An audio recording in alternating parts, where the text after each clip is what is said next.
요한복음 17장 1절에서부터 5절까지입니다. 예수께서 이 말씀을 하시고 눈을 들어 하늘을 우러러 이르시되 아버지여 때가 이르렀사오니 아들을 영화롭게 하사 아들로 아버지를 영화롭게 하게 하옵소서. 아버지께서 아들에게 주신 모든 사람에게 영생을 주게 하시려고 만민을 다스리는 권세를 아들에게 주셨음이로소이다. 영생은 곧 유일하신 참 하나님과 그가 보내신 자 예수 그리스도를 아는 것이니이다. 아버지께서 내게 하라고 주신 일을 내가 이루어 아버지를 이 세상에서 영화롭게 하였사오니. 같이 봅니다. 아버지여, 창세전에 내가 아버지와 함께 가졌던 영화로서 지금도 아버지와 함께 나를 영화롭게 하옵소서. 아멘.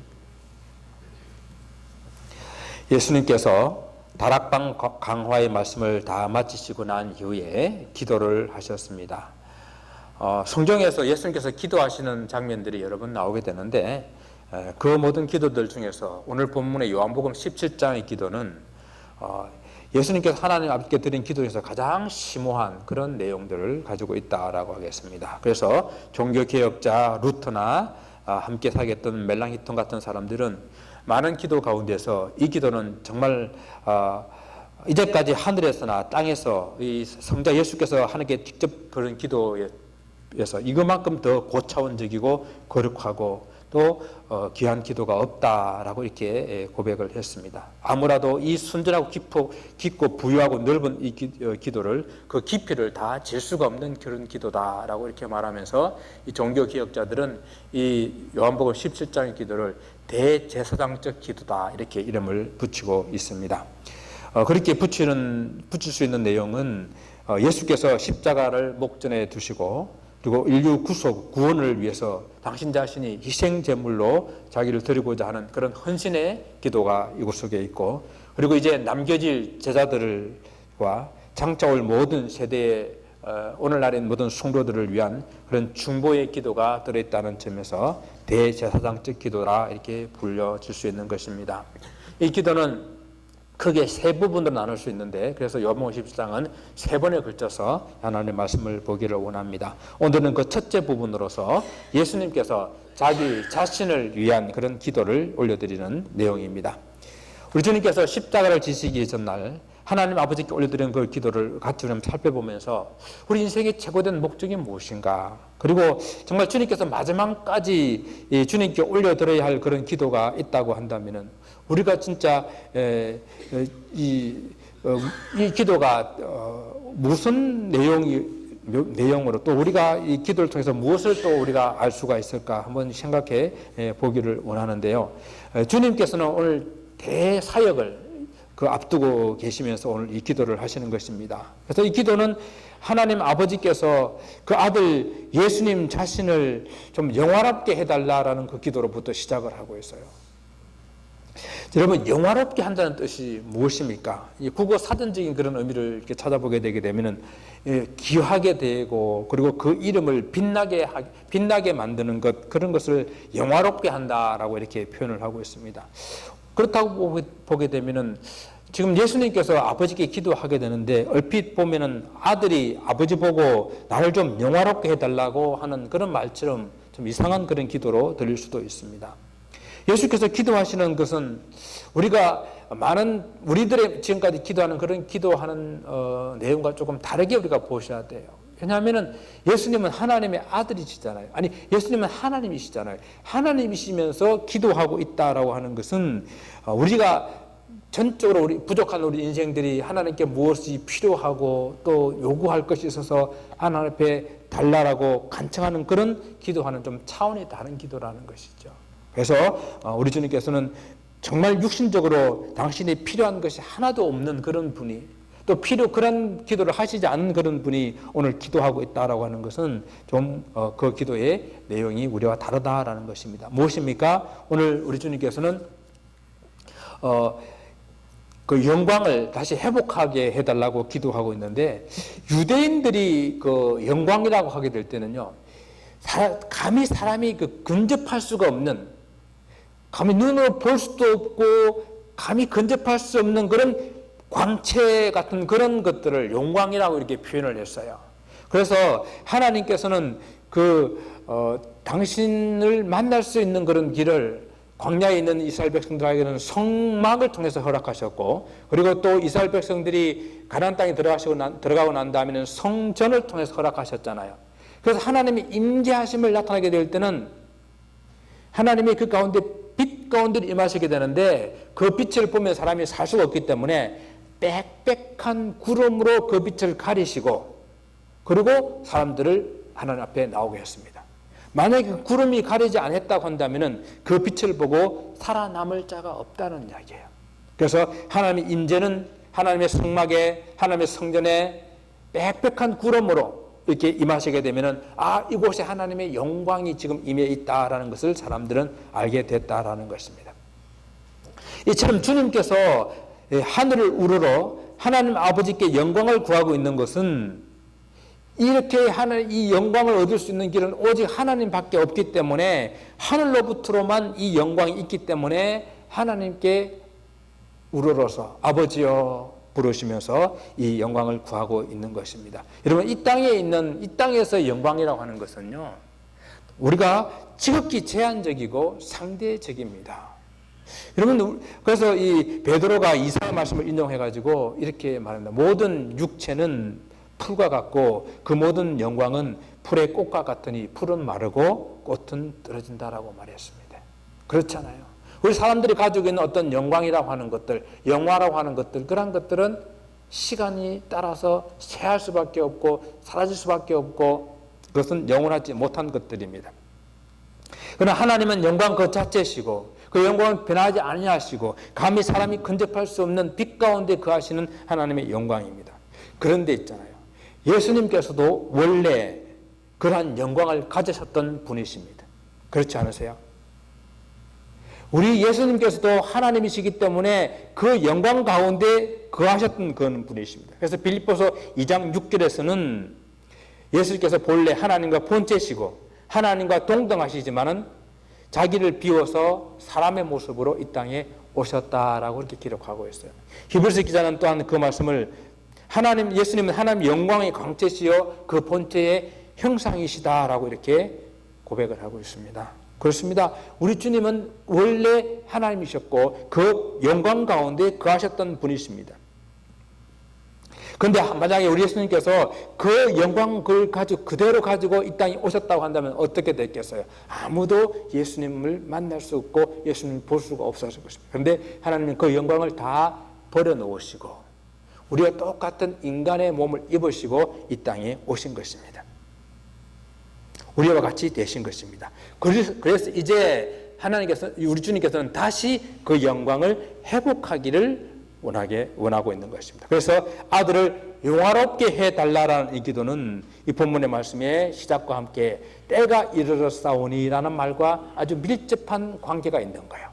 하나님께서 영광을 회복하는 그 때는 오늘 주님께서 아버지 때가 이르렀사오니 이제 아들을 아버지께서 그 영광을 달라는 이야기는 영광을 회복시켜 달라는 그 말씀을 하고 계신 것입니다. 아버지여 드디어 때가 이르렀습니다. 그래 이제 나를 영화롭게 해 주십시오라는 그 말씀인 것입니다. 주님께서는 계속해서 사람들이 요구할 때에도 아직도 내 때가 이르지 아니했다라고 말씀을 하셨는데 이제는 드디어 그 때가 이르렀다라는 말씀입니다. 그리고 이 때가 이르렀기 때문에 우리 주님께서는 그 영광을 회복할 때가 되었다라는 말씀을 하십니다.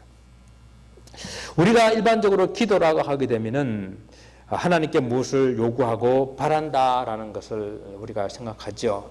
그런 의미에서 주님의 기도도 동일하다고 할 수가 있겠죠. 그런데 주님의 기도는 본질적으로 우리와 다른 점은 초반에도 말씀을 드렸듯이 주님은 원래 하나님이시기 때문에 무엇을 하나님에게 당신에게 없는 것을 달라고 당신에게 부족한 것을 채우려고 기도하는 것이 아니라는 것입니다. 주님의 그 기도는 더욱 하나님 아버지와 코이노니아 교제하는 의미가 더욱더 강하다는 이야기예요. 주님과 우리 주님은 하나님과 깊이 교통하는 것. 주님께서 우리 하나님과 함께 교제하고 대화하고 의논하고 상의하는 그런 개념으로서의 기도가 우리 주님과 하나님과의 관계 속에서 기도라라는 것입니다. 그래서 주님께서는 당신을 영화롭게 해달라는 그 이유를 오늘 명확하게 말씀을 하고 있어요. 그 말씀이 무엇입니까? 아들을 영화롭게 하사 아들로 아버지를 영화롭게 하게 하옵소서. 예수님 자신이 영화롭게 되는 것이 목적이 아니라 아들이 영화롭게 되는 일을 통해 가지고 아버지 당신께서, 하나님 아버지께서 영화롭게 되게 하기를 원합니다. 이것이 우리 주님께서 하시는 기도였습니다. 사람들마다 이루고 싶은 소망이 있어요. 그래서 그 소망을 가지고 삽니다. 그 소망을 위해서 노력합니다. 우리 주님의 소망은, 오직 우리 주님의 소망은 하나님 아버지께 영광을 돌리는 것, 하나님 아버지의 이름이 영화롭게 되는 것, 그것이 우리 주님의 소망이었어요. 주님께서는 자기 영광을 버리시고 이 땅에 오실 때부터 가지고 계셨던 그 소망이 이 소망이었고요. 그리고 공생의 사역을 하는 그 내내 가지고 있었던 그 소망이 바로 이 소망이었고요. 이제는 그 때가 이르러서 아버지께 돌아가야 할 그 때에 마지막에 다시 우리 주님께서 기도하시면서 원하시는 그 소망이 바로 하나님 아버지 나를 영화롭게 하셔서 이 일로 말미암아 아버지가 영화롭게 되게 하게 하옵소서라고 기도하고 있는 것입니다. 아버지의 이름을 영화롭게 하는, 결국 우리 주님의 기도는 하나님의 영광을 위한 그런 기도였다라는 것입니다. 주님께서 아버지께로 돌아가시기 전에 드린 이 기도는 전혀 어떤 새로운 기도는 사실은 아니었습니다. 지금까지 소원해 오셨고, 그리고 그 기도대로 살아셨고, 그리고 마지막 그것을 이루기 위한 그런 기도였다는 이야기죠. 만약 여러분도 여러분의 그런 일은 없겠지만은 지금 당장 우리가 죽음을 앞두고 있다라고 가정을 한번 해보십시다. 우리 죽음이 2, 3일 앞으로 다가왔다고 했을 때에 우리가 하나님 앞에 기도한다고 한다면은 여러분 무슨 기도를 할 수 있을까요? 2, 3일 후에는 우리가 주님 앞에 가야 되는 그런 형편에서 하나님 내가 새로운 비즈니스를 또 내가 하나 새로운 엄청난 계획을 가지고 하나님 앞에 기도하겠어요? 그러지 않겠어요? 지금까지 해왔던 일을 잘 마무리하면서, 그죠? 하나님 앞에서 아름다운 그런 마무리를 놓고 기도하지 않겠습니까? 오늘 주님께서 지금까지 해오셨던 것처럼 그렇게 기도하고 계시고 그 일을 잘 마무리하도록 그렇게 기도하고 계시는데, 그 기도가 하나님 영화롭게 하는 그 기도였는데, 우리 오늘 이 기도를 통해 가지고 우리 주님께서는 어떻게 우리 아버지 하나님을 영화롭게 하셨는지 그 기도를 통해서 우리는 알 수가 있는 것입니다. 우리가 다른 말로 하게 되면은 우리가 하나님 아버지를 영화롭게 하는 방법이 무엇인가, 어떻게 하면은 하나님 아버지를 영화롭게 하실 수 있는가 하는 그 내용을 살펴보자라는 것입니다. 오늘 4절 말씀을 보시게 되면요, 아버지께서 내게 하라고 하신 일을 내가 이루어 아버지를 이 세상에서 영화롭게 하였사오니 라고 말해요. 아버지께서 나에게 하라고 하신 그 일을 내가 하면서 아버지를 영화롭게 했다라는 것입니다. 아들이 아버지를 영화롭게 할 수 있는 그 일은, 아들이 아버지를 영광을 돌릴 수 있는 그 일은 아버지가 하라 한 그 일 잘 하는 것이거든요. 어떤 포도원에 포도원 주인에게 두 아들이 있었어요. 포도를 막 따고 그리고 이 포도를 이렇게 담그는 그런 계절에는 아주 일손이 많이 필요하거든요. 그래서 바깥에 나가지고 사람들을 많이 불러서 그 포도원에 일을 시키는 그런 시즌이거든요. 그래서 두 아들에게 포도원에 들어가가지고 너희도 일을 좀 해라, 아비 일을 좀 도와라 라고 이렇게 얘기를 했습니다. 그런데 첫째 아들은 습관적으로 예 대답을 했습니다. 그런데 문제는 대답만 하고 가지 않았다는 사실입니다. 예라고 대답을 했다고 한다면은 아버지가 그 시키는 일을 위해서 내가 수고하고 애쓰는 그 결과가 있어야 되는 것입니다. 예라고 대답하면은 그 대답에 대한 책임이 있어야 된다는 이야기죠. 우리가 어떤 일을 부탁하게 될 때에 사람들 앞에서 거절하기가 미안해서 그런지 몰라도 예라고 대답을 하고 하지 않는 그런 경우들을 가끔 봅니다. 저는 예라고 했기 때문에 할 줄 알고 그 다음 스텝을 준비하고 있는데 전혀 반응이 없어요. 그걸 보면 그냥 제 앞에서 미안해서 예라고 한 대답이에요. 참 우리 신앙생활 하면서 예라고 했으면은 예라고 한 그 대답에 대한 책임을 지고 예에 대한 수고와 노력이 있어야 될 것 같습니다. 아니면 좀 우리는 좀 교회 신앙생활 좀 오래 하신 분들은 그 예라고 대답을 하고 어떻게 하시는 줄 아십니까? 여러분 잘 하시는 거 있죠? 기도해 보겠습니다 라는 대답을 참 잘 하시는 것 같아요. 물론 기도하는 건 참 좋은 일이죠. 기도해야죠. 근데 정말 기도하나요? 주님 목사님이 이런 부탁을 했는데 하나님 정말 내가 일을 할 수 있겠습니까? 내가 제 일을 하는 게 정말 하나님께 영광이 되겠습니까? 라고 기도하면서 그렇게 하면서 정말 기도하는지 모르겠어요. 정말 기도하고 난 다음에 그 다음에 답을 줘야 되는데 그냥 그 순간에 서로 민망하지 않기 위해서 기도하겠습니다라고 우리 그렇게는 하지 마십시다. 둘째 아들은 아니요라고 그랬어요. 대부분의 둘째가 그런가요? 특히 유대 나라는 둘째가 그래요. 왜냐하면은 정말 우리 그 말로 열심히 일을 해봐야 그 아버지 재산이 형한테 거의 다 돌아가거든요. 자기보다 갑절로 돌아갑니다. 그러니까 둘째는 안 하려고 그러는 거죠. 그런데 오늘 성경은요, 그렇게 자기 생각하고 자기를 바라보고 자기 이익을 따져가고 안 하려고 그랬는데 아버지를 바라볼 때에 그 아버지가 시킨 일이기 때문에 아버지가 부탁한 일이기 때문에 그가 뉘우치고 포도원에 들어가서 일을 했다라는 것입니다. 성경의 포인트는 거기였습니다. 물론 둘 다 아버지가 원하는 바는 아니었어요. 둘 다 그리고 가서 열심히 일을 하기를 원했지만은 둘 다 원하는 바는 아니었지만 그래도 성경이 지금 말씀하고 있는 것은 늦게라도 뉘우치고 아버지가 원하는 바, 아버지가 기뻐할 수 있는 그 일을 했다라는 곳에 초점이 있습니다. 아들은 아버지가 원하는 일을 행함으로 그 아버지를 기쁘게 하고 아버지를 영화롭게 해드릴 수 있다라는 겁니다. 주님께서는 둘째 아들 같이 그렇게 안 하겠다고 말하고 한 그런 모습도 아니고 정말 처음부터 우리 주님께서는 기쁨으로 자원하는 마음으로 우리 아버지께서 원하시는 그 일, 아버지께서 하라고 하시는 그 일을 해오시면서 그 일을 했다라는 것입니다. 하나님께서 지금까지 내 아버지께서 일하시니 나도 일한다라고 말씀하시며 그의 공생 사역 가운데에 열심히 일을 하셨습니다. 어떻게 하면 또 우리가 아버지를 영화롭게 하실 수가 있나? 하나님 아버지의 뜻을 이루심으로 일을 할 수 있다라는 것을 오늘 주님의 기도를 통해서 알 수가 있습니다. 주님께서 지금까지 이루신 일을 아버지를 기쁘시게 했고 또 그리고 그 일로 하나님께 영광을 이미 받으셨습니다. 그 이유는 우리 주님께서 하신 그 일은 우리 아버지 하나님의 뜻을 이루시는 그 일이었기 때문에 그렇습니다. 주님께서 늘 그 일을 하시면서 주님의 그 마음은 이것이 하나님 뜻을 이루시는 일인가, 아버지 뜻에 합당한 일인가 늘 그것을 구했고 그 뜻을 이루시는 그런 삶을 살았습니다. 때로는 아버지 뜻을 이루는 일이기 때문에 그 일이 힘들고 때로는 어려움에 봉착하게 되고 때로는 더 시간이 걸리는 그런 일이기도 하지만 그러나 그것이 아버지 뜻이 된다고 한다면 하나님 이것이 아버지 뜻이었군요. 이렇게 되는 것이 아버지 뜻이었군요. 그런 감사하는 그런 삶을 사셨던 것을 우리는 보게 됩니다. 하나님 아버지께서 하라고 하시는 그 일이 무엇이었습니까? 오늘 성경 본문에는 뭐라고 말씀하십니까? 성경 2절을 한번 보시기 바랍니다. 무엇이 하나님께서 하라고 하신 그 일입니까? 아버지께서 아들에게 주신 모든 사람에게 영생을 주게 하시려고 그렇습니다.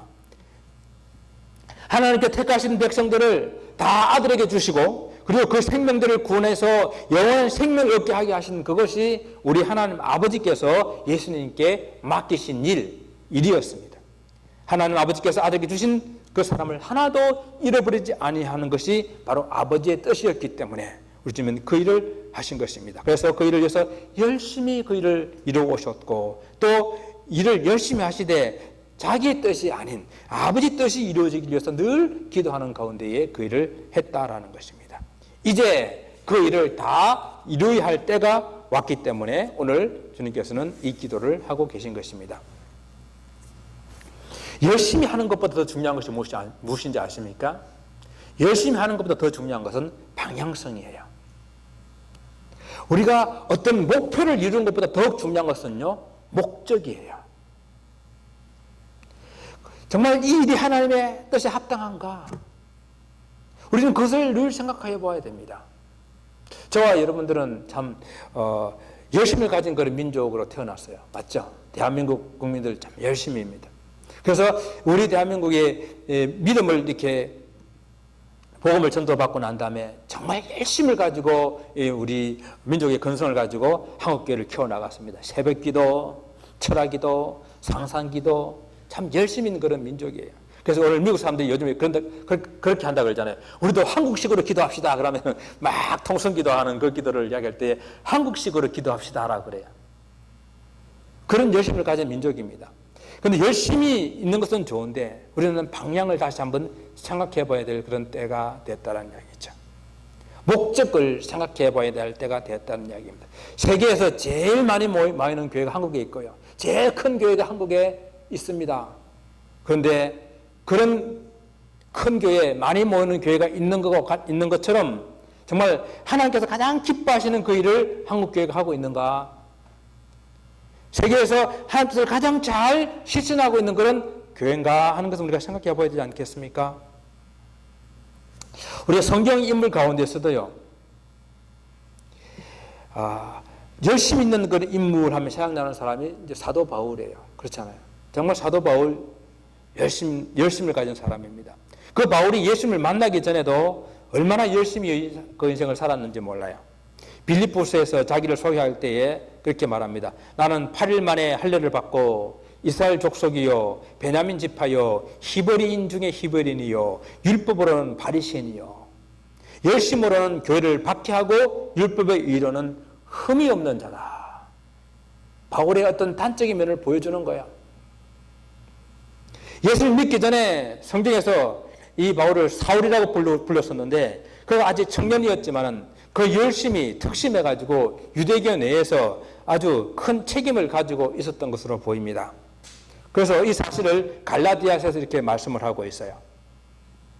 갈라디아서 1장 14절에 내가 내 동족 중 여러 영갑자보다도 유대교를 지나치게 믿어 내 조상의 전통에 대하여 더욱 열심히 있었으나 자기의 영갑자보다도 더 열심히 이렇게 유대교를 믿었다라고 얘기합니다. 그래서 스데반 집사님이 돌에 맞아 순교하게 될 때에 사람들이 스데반 집사를 죽이고 그 옷을 가져다가 이 사울이라는 청년의 발 앞에 두었다라고 그랬습니다. 그 일은 이 사울이 그 일의 책임자라는 이야기예요. 사울은 그에 또 멈추지 않고 다른 지방에 있는 사람들, 저 다메섹, 저 지금 시리아 지역이죠. 그 다메섹에 있는 사람들까지 예수 믿는 사람들 다 잡아가지고 오려고 그런 모든 정권을 허락받아가지고 떠난 그 정도로 열심을 가졌던 사람입니다. 그러나 이 바울의 열심은 잘못된 열심이었어요. 방향성이 잘못된 열심이었고 목적이 잘못되어 있는 그런 열심이었습니다. 그가 나중에 예수를 만나고 난 다음에 주님이 종이 되고 나서 이렇게 고백합니다. 그때 그 열심을 가졌던 그 모습은 내가 죄인 중에 괴수 죄인의 모습이었다라고 그는 그렇게 고백하는 거예요. 여러분, 열심히 있는 건 좋지만은 그 열심히 방향성이 잘못되고 목적이 잘못될 때는 오히려 하나님 나라를 망치는 삶이 되고 만다는 것입니다. 사도 바울은 나중에 주님을 믿고 난 다음에도 여전히 그의 삶은 열심을 가지고 살았습니다. 그렇지만은 그때의 열심은 주님께서 가라 하시면 가고, 주님께서 멈추라 하면 멈추고, 주님께서 돌아가라 하면 돌아가고, 예루살렘 올라갈 때에 네가 원치 않는 너에게 띠를 띄우고 너에게 결박을 하겠지만은, 그것을 알았지만은 주님의 뜻이라면 그 예루살렘에 올라갔던 그런 사도 바울의 모습입니다. 주님의 뜻이었기 때문에 그렇습니다. 우리 주님께서 기도를 통해서 우리에게 가르쳐 주시는 그런 교훈은 하나님께서 택하신 우리에게 영생을 주시기 위해서 하나님께서 하라고 하신 그 일에 주님께서 순종하여 가고 있다라는 것입니다.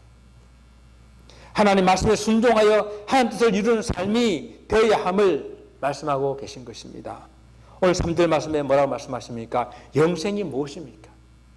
영생이라고 하는 것은 유일하신 참 하나님, 유일하신 분, 그 참 하나님과 그가 보내신 자 예수 그리스도를 아는 것이라고 말했어요. 여기서 아는 것이라고 말하는 것은요, 믿는 것과 똑같은 동일한 뜻입니다. 정말 주님께서 참 하나님이심, 주님께서는 이 하나님이 참 하나님이심을, 유일하신 하나님 되시고, 그리고 그 유일하신 하나님께서 예수 그리스도를 이 땅에 보내신 그리스도가 되심을 사람들 가운데 나타내며 선포하며 기적을 통해서 이적을 통해서 보여주는 그런 삶을 살았다라는 것입니다. 하나님과 예수님을 인격적으로 만나서 그를 알고 경험하고, 그리고 우리가 예수 그리스도께서 우리의 참된 구원자 되심을 믿는 그 영생을 가지는 그 믿음이 저희 여러분 속에 있다고 한다면, 오늘 우리는 주님을 영화롭게 하는 그 일에 우리가 어떤 모습으로 닮아가야 할지 한번 깊이 묵상해 보시기를 바랍니다. 주님은 어떻게 하나님 아버지를 영화롭게 했습니까? 주님께서 하라고 하신 일, 우리 아버지께서 하라고 하신 그 일을 하심으로 하나님을 영화롭게 하셨다고 했습니다. 그리고 이제 그 일을 이루실 때가 되어서 이렇게 기도하십니다. 5절입니다. 아버지여, 창세전에 내가 아버지와 함께 가졌던 영화로서 지금도 아버지와 함께 나를 영화롭게 하소서. 주님은 이 땅에 오시기 전, 아니 창세전부터 계셨던 하나님, 그 하나님이셨잖아요. 그 하나님의 영광 가운데 계셨던 분이시잖아요. 근데 그 영광을 버리시고 이 땅에 오셨는데 이제 다시 그 영광을 회복하게 해달라는 그 기도를 하시면서 주님께서 하나님께 택하신 그 모든 백성, 그 백성이 바로 주님께 그 백성들의 영생이 달려있다는 것을 주님께서는 아셨기 때문에 이 사명이 이제 주님께서 이루어야 될 그 때가 되었다는 것을 기억하시고 그 길을 걸어가시는 것입니다. 그 일을 이루시기 위해서 주님께서 해야 될 일은 바로 무엇입니까? 십자가입니다. 주님께서 십자가를 지시고 죽으시는, 그리고 다시 부활해서 하늘에 올라가심으로 그 원래의 영광을 회복하고 계시는데, 이제 주님께서 그 십자가를 지시는, 죽음에까지 그 십자가를 지시며 주님께서 순종하시는 그 일을 통해 가지고 바로 하나님 아버지를 영화롭게 하시는 것입니다. 다른 복음서에서는 이 십자가를 주님께서 마셔야 될 고난의 잔으로 표현하고 있는데요, 오늘 요한복음에서는요 이것을 영광으로 표현하고 있어요. 주님께서 지셔야 될 그 십자가, 주님이 이 완수해야 될 이 사명을 주님께서는 영광으로 표현하고 있다는 이야기입니다. 내가 아버지께 올려드릴 될 영광, 이것이 바로 주님의 십자가라고 이렇게 말씀을 하고 있는 것입니다. 요한복음 12장 3절에서는 자기의 죽음을 놓고 이제 인자가 영광을 얻을 때가 되었다. 15장 11절에서는 하나님의 계명을 지키는 것이 바로 주님의 기쁨이다 라고 이렇게 말씀을 하셨어요. 그렇습니다. 십자가는 우리 주님의 영광입니다. 하나님께서 하라고 하신 그 일을 완성하시는 영광의 십자가입니다. 그래서 주님께서 기쁨으로 십자가를 지시고 하나님께서 택하여 맡겨주신 그 모든 백성들의 영생을, 그 영원한 생명을 주시는 그 일을 완수할 수 있게 해달라고 지금 기도하고 있는 것입니다. 사실 우리도 신앙생활 하면서 하나님 영광을 자주 말하잖아요. 그죠? 우리도 기도 가운데에 하나님 영광을 구하는 그런 기도를 할 때가 많이 있습니다. 저는 어릴 때 장로교를 배경으로 신앙생활을 했기 때문에 그 중고등부 학생 시절 때에 학생 밀례회라는 그런 그 연합회가 있었어요.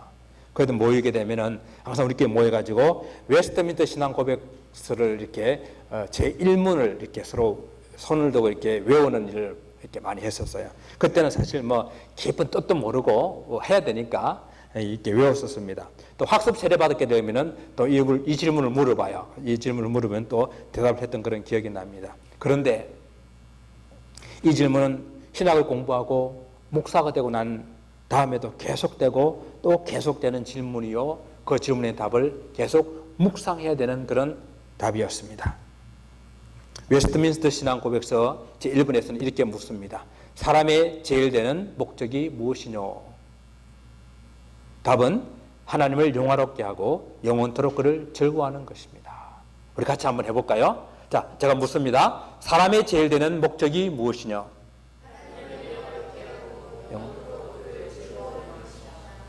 예, 사람이 살면서 여러 가지 인생의 계획을 세우고 또 그 계획을 위해서 노력하며 삽니다.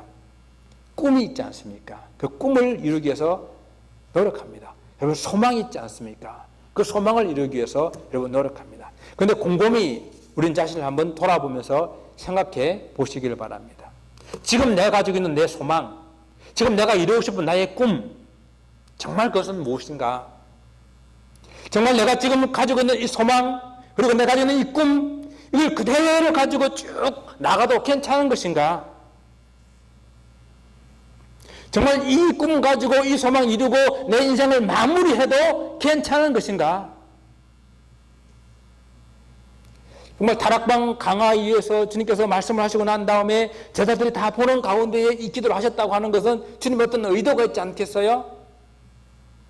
주님의 이 기도를 듣고 주님께서 하나님을 영원롭게 하시는 그 길을 이 제자들도 따라올 수도 있도록 하기 위한 주님의 의도가 이 속에 있는 것입니다. 그래서 오늘 우리는 이 말씀을 바라보면서 우리는 어떻게 하나님을 영원롭게 할 것인가? 정말 하나님께 영원롭게 하는 삶을 살기를 소원합니다. 우리도 주님처럼 하나님을 영원롭게 하고 하나님의 영광을 위해서 살게 위해서 가르치고 있는 이 말씀, 그 말씀을 보면서 우리 또한 하나님을 영원롭게 하는, 하나님 영광을 살아가는 그런 삶을 살기를 소원합니다. 우리는 이 순간 늘 자주 물어보는 건 질문을 다시 한번 해보기를 원합니다. 이 설교 시간을 통해서 몇 번 여러분께 물어보았는데요. 다음 나오는 그 두 질문이 같은 질문이라고 가정하고 묻습니다. 여러분은 왜 교회를 다니십니까? 여러분은 왜 예수님을 믿으십니까? 우리는 당연히 구원받기 위해서라고 분명히 대답하고 또 대답할 수 있어야 됩니다. 맞는 말입니다. 또 다른 말로 우리는 천국 가기 위해서 예수 믿습니다. 천국 가기 위해서 교회 다닙니다. 라고 분명하게 대답할 수 있어야 됩니다. 분명히 맞는 말입니다. 우리는 예수 믿고 구원받고 천국 가기 위해서 교회 다닙니다. 그리고 이 말을 반대로 뒤집어 보게 되면은 구원받고 천국 가는 길은 예수 믿는 길밖에 없다라는 것. 그래서 우리 이 길을 걸어가고 있는 것입니다. 그런데 정말로 우리가 하나님께서 독생자 예수 그리스도를 이 땅에 보내시고 그리고 우리를 위해서 내어주신 그 일이 우리가 구원받고 천국 가는 그 길밖에 없겠습니까? 순전히 그것만을 위해서 예수님께서 이 땅에 오시고 하나님께서 당신의 아들을 내어주셨겠습니까? 정말 이게 전부일까요? 만약 그렇다고 한다면은 정말 이것이 전부라고 한다면은 이 땅에 교회가 왜 필요할까요? 믿는 순간 다 그냥 하나님 앞에 가버려야 되는 것 아니겠습니까? 예수 믿는 순간 주님의 그 목적, 하나님의 그 목적인 하나님 나라로 가는 것이 정답이 아니겠습니까? 그런데도 구원받고 난 후에 우리는 이 땅에 이렇게 남아서 계속 머물며 주님 몸된 공동체를 함께 이루어가고 있는데 주님의 다른 뜻이 있지 않겠냐는 이야기예요.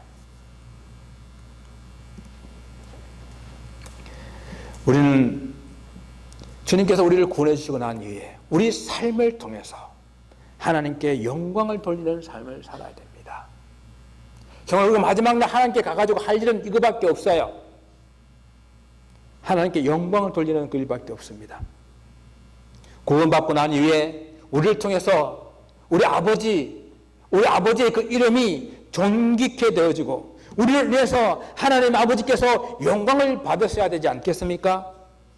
사실 하나님께서는요 스스로 영광 가운데 계시는 분이시기 때문에 이 세상에서 무엇이 부족해서 우리에게 영광을 바라고 원하시는 분이 아니세요. 세상의 그 어떤 것보다도 영광스럽고 더 영화로우신 분이십니다. 하나님께서 무엇이 부족하여 사람들에게 받아야 사시는 그런 분이 아니세요. 그러나 하나님께서 부족한 우리를 통해서 우리의 영광을 받으시고 우리를 통해서 하나님 영광 받으시는 통로로 우리를 사용하고 계신다는 거예요. 우리를 통하여 하나님의 이름을 존귀케 하고 높아지는 그 일을 하나님께서 우리를 통해서 허락해 주셨다는 이야기입니다. 여러분 어떻게 해야 무엇을 해야 하나님께 영광을 돌리겠습니까? 지금 여러분들이 하고 계신 일, 그 일을 잘 돌아보시기 바랍니다. 지금 내가 무슨 일을, 새로운 일을 계획하고 하던 일을 그만두고 그리고 신학교 가서 목사가 되고 또 당장 모든 일을 멈추고 기도원을 들어가고 하는 그런 것을 의미하는 것이 아니에요. 하나님께 영광을 돌리는 일은 지금 내가 하고 있는 그 일의 방향을 수정하는 것입니다. 지금 내가 살아가고 있는 삶의 그 목적을 수정하는 거예요. 지금 우리는 어디를 향해 달려가고 있는지, 지금 나는 무엇을 향해 달려가고 있는지 그 일을 수정하는 것입니다. 두 번째는 우리 또한 하나님의 일을 해야 합니다. 주님께서 하나님 아버지 일을 행하심으로 하나님을 영화롭게 하셨다고 말씀하셨습니다. 우리 또한 그 하나님 일을 함으로 하나님을 영화롭게 할 수가 있습니다. 우리가 교회에서 신앙생활하는 것이 구원 얻는 것에만 있지 않고 얻은 구원을 겨우 유지하는 것에만 있지 않고 구원해 주신 그 하나님께 감사하며 하나님께서 원하시는 그 일을 향하여 그분을 기쁘시게 하는 그 삶을 살아야 한다는 이야기입니다. 여러분, 우리가 너무 쉽게 예를 든다고 한다면 우리들의 자녀들을 보아도 알지 않습니까? 우리가 자녀가 태어나는 것, 그 자녀 태어나도 생명 얻는 것에만 머무르지 않고 또 우리 자녀들이 겨우 집에서 부모로부터 밥 얻어먹고 사는 그곳에 머무르지 않고 그들이 성장하였어. 그들이 꿈을 가지고 자기들의 그 역할을 다해 나갈 때에 부모가 기쁘지 않아요? 우리 하나님 마음이 그렇다는 이야기예요. 우리가 겨우 구원받아서 겨우 그 구원 유지하며 살아가는 것, 그것이 아니라 구원받은 백성으로서 하나님의 이름을 존귀케 하고 하나님의 영광을 드러내며 하나님 하시고자 하는 그 일을, 하라고 하신 그 일을 해하고 나가는 그 삶을 살게 될 때에 하나님께서 우리를 통해서 기뻐하지 않으시겠냐는 이야기입니다. 정말 유교에 나오는 효경에 나오는 그런 이야기이긴 하지만 우리 옛말에 입신양명이라는 말이 있지 않습니까? 출사해서 부모 이름을 세상에 늘 알린다. 그것이 참 부모를 위한 진정한 효도라라는 것입니다. 성경에서는 이것을 훨씬 뛰어넘어서 더 차원 높은 그런 말씀을 우리에게 하시는데, 우리가 출세해서 정말 잘 돼서 하나님 아버지 이름을 존귀케 하고 하나님 아버지 이름을 세상에 알리는 그 삶을 살아라고 말씀하시는 것입니다. 그래서 우리가 왜 비즈니스를 해도 그냥 대강대강 하는 것이 아니라 열심히 해야 되고, 여러분 하나님께 주신 그 건강도 열심히 잘 관리하고 챙겨야 되고, 여러분 하나님 주신 그 가정도 잘 이렇게 일구어 나가야 하는지, 또 우리에게 주신 이 교회도 하나님께서 주신 이 교회를 열심히 우리가 기도하고 전도해서 이렇게 부흥시켜 나가야 하는 그 이유가 여기에 있다는 거예요. 하나님께서 우리에게 하라고 맡겨진 그 일을 열심히 하여서 우리는 하나님을 영화롭게 해야 됩니다. 우리가 맡긴 일 잘 보세요. 가만히 있으면 저절로 되는 것이 아니에요. 저절로 되는 건 아무것도 없어요. 하나님께서 맡겨진 그 일을 기도하면서 열심히 해야 됩니다. 그래서 혹 우리 가운데에 열심히 좀 식어졌고 옛날에 한때 왕년에 열심히 해서 좀 쉬려고 하시는 분 아닙니다. 우리 하나님 앞에 갈 때까지 쉬지 마시고 내가 할 수 있는 그 행편 가운데서 열심히 그 길을 달려가게 해달라고, 회복시켜 달라고 기도할 수 있기를 바랍니다. 예, 마지막 우리가 이 세 번째는 우리 또한 영혼 구원을 위해서 일을 해야 한다는 이야기입니다. 열심히 하는 것보다 중요한 것은 방향성이라고 그랬잖아요. 어떤 목표보다도 중요한 것은 목적이라고 그랬잖아요. 그래서 우리 열심히 하나님의 일을 이루는 것이 되어야 하고 하나님의 뜻을 이루는 것이 되어야 된다고 말씀을 드렸습니다. 오늘 주님께서 하나님께서 택하신 그 모든 백성에게 영원한 생명을 얻도록 하는 것이 바로 하나님 일이요 하나님의 뜻을 이루는 것이었습니다. 이 일은 저 여러분에게도 동일한 것이에요. 우리가 맡겨진 일을 통해서 참 하나님이 선포되고 주님의 복음이 선포되어서 생명을 살리는 그 역사가 일어나야 하는 것입니다. 사도 바울이 고린도전서에서 자기가 가진 그 열심을 감히 하나님의 열심이라고 그가 말했어요. 그렇게 할 수 있었던 것은 그가 정말로 사심 없이 주님의 복음을 전함으로 영혼 구원하는 그 일을 위해서 살아왔기 때문에 그는 감히 그가 가진 그 열정, 그 열심을 하나님의 열심이다라고 말을 했습니다. 저는 우리 모두 사랑하는 성도님들이 이 하나님의 열심히 회복되어지기를 소원합니다. 우리가 선한 삶을 살아야 돼요. 이것은 선한 삶을 산다고 하는 것이 선한 삶을 통해서 내가 구원받는다는 그런 행함을 말하는 것이 아니라 내가 하나님의 자녀로서 내 착한 행실을 보고 하나님께 영광을 돌리는 그런 삶, 나의 착한 행실을 보고 많은 사람들이 나를 통해서 하나님을 믿게 되는 그런 삶을 살아야 된다는 이야기입니다. 그래서 사랑하는 성도 여러분, 하나님을 영원하게 하고 있습니까? 하나님 영광을 돌리는 그런 삶을 살고 계십니까? 우리가 이렇게 이 질문을 이렇게 바꿔서 질문해 볼 수 있기를 바랍니다. 사람들이 나 때문에, 정말 나 때문에 사람들이 예수 믿고 싶어 하는가? 사람들이 나 때문에 교회에 나오고 싶어 하는가?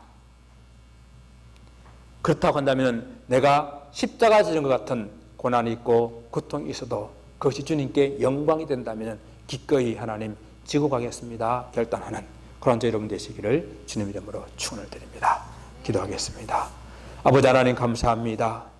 하나님 영광을 위해서 살아야 된다고 우리가 수없이 입으로 고백했지만 아버지 하나님이여, 하나님이여 그 영광에서 사는 삶을 얼마나 살아왔는지 다시 한번 돌아보며 아버지 하나님 우리가 질문합니다. 나 때문에 구원받은 생명이 얼마나 있습니까?